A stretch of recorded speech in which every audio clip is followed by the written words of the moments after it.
Mi madre es una riojana, mi padre un aragonés, y yo que nací en Navarra, mi sangre la jota es.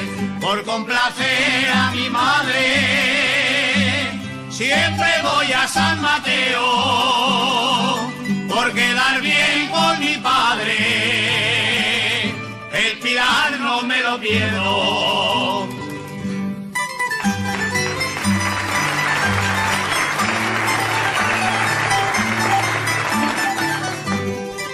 Qué bien se vive la vida sin más preocupación que visitar la familia en las fiestas del patrón.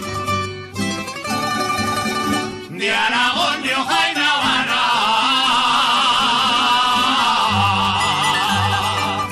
viva la jota valiente. De Aragón, Rioja y Navarra,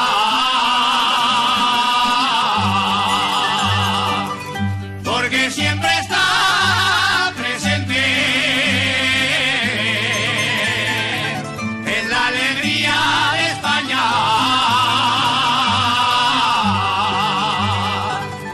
con el vino y el buen tente.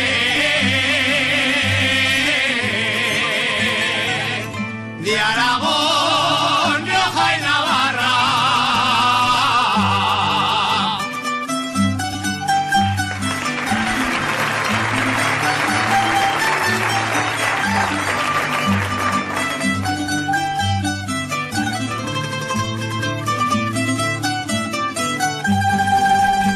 A Huesca voy por San Lorenzo, para el jamón voy a Teruel.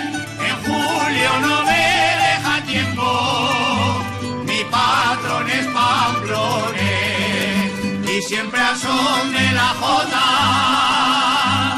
voy sembrando la alegría que del corazón me brota, cantando a la tierra mía.